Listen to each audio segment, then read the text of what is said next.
Olunaku olwali bugenzo okukya waliwo amawulire gengoberera owa kamera akyuse saagala tunule ku nsonda zange wenajja story ino ampuriza waliwo amawulire genfunye waliwo lisiti y'ababaka ba palamenti emaze okufuluma lisiti eno mbadde ngezaako okugyetegereza esinga kubeerako ababaka ba palamenti ab'opposition lisiti eno gavumenti yemaze okugifulumya mu ngeri ya kyama mpuliriza nsaba ontegeera bulungi mwabawagira ababaka ba palamenti oba abalonzi abalondera mu constituency z'ababaka zino muwulirize bulungi waliwo lisiti efulumye eno ya kyama ababaka ba palamenti bano wammanga bengenda okusomera omukulu yagambye bano sibeetaga mu palamenti eddako omukulu kabwejungira agamba bano bankoyeza okunumya omuto mu palamenti yange sabo yafuuka nayiye anange yafuuka nayiye kati ensonda munda zindaga waliwo enteekateeka egenda mu maaso okuteekesa mu nkola ekiragiro ky'omukulu agamba nti ababaka wano wammanga ebitongole bya gavumenti ebivunaanyizibwa ku kulonda omuli akakiiko k'ebyokulonda omuli ekitongole kya poliisi omuli ekitongole eky'amagye g'eggwanga Uganda omuli ebitongole ebikesi n'abanene mu gavumenti y'eggwanga Uganda abalala bakole ekyo n'ekisoboka abantu bano wammanga akalulu akabindabinda akabyabaka 226 aganye bwe tebagezaako ne bayitawo okuyingira palamenti y'eggwanga Uganda omukulu agamba bano bannumiza omutwe ekimala bano sandyagadde kuddamu kukola ku feesi zaabwe nga bazzemu okwebikako mu palamenti y'eggwanga Uganda ensonda munda ziŋŋamba ababaka okuli Ssemujju bannange ono takiikirira abantu b'ekira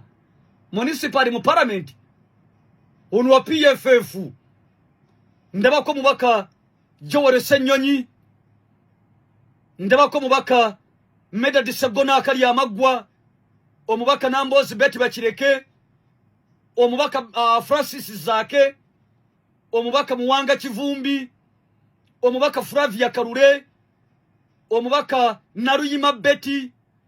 omubaka Nkunyingi Muwadda omubaka Atkins Katushabe omubaka Nsibambi Council Nsibambi omubaka Nsamba Patrick onoweka Sanda North omubaka John Baptist Nambesye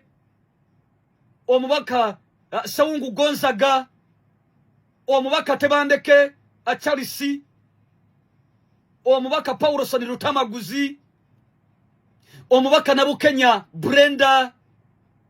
omubaka Narure Asha Kabanda omubaka Namugagoreti omubaka Asinas Nyakato omubaka Francis Mwijichi omukulu agambye the following MPs should not appear again in Ugandan parliament agambye mbano mu bantu abasinza okumusumbwa n'okumulumya omutwe mu kisange kye tuli mu kuwunzika agamba basajja abo n'abakyala bantu basumbuye kakati mission egamba mukole kyonna kyonna ekisoboka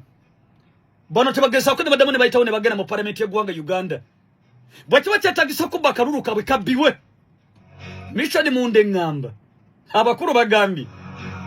bagamba bwe kiba kyetaaga kubbibwa akalulu akabwe kabbibwe bwe kiba kyetaaga kubalemesa okubeera nominated balemesebwe embeera yonna yonna esobola okulemesa bano okuyingira palamenti y'eggwanga Uganda amazima gali nti omukulu agambye abo Africa abo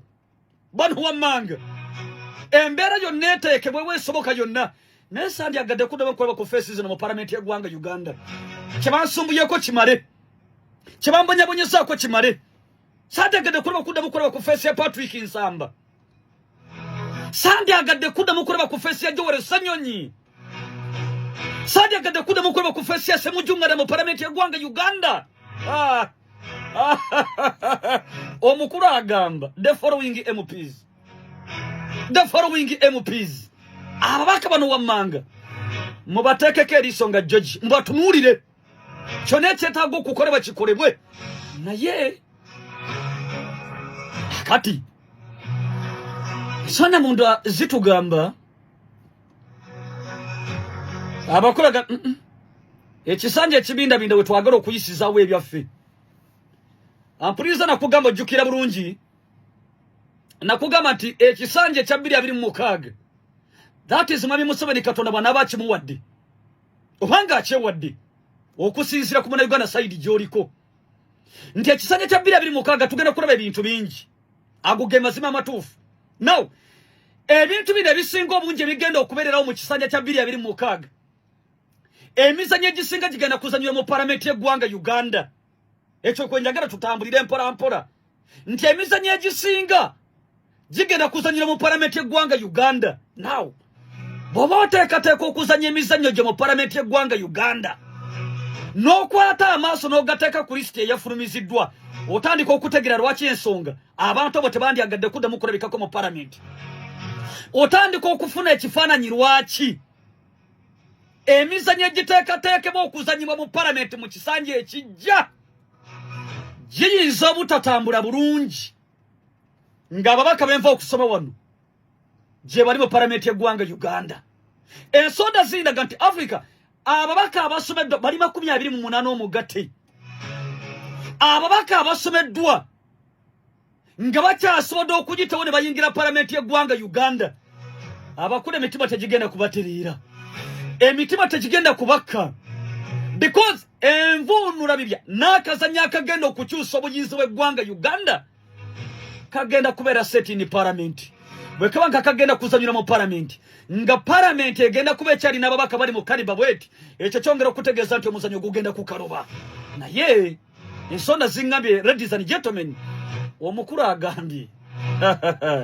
banno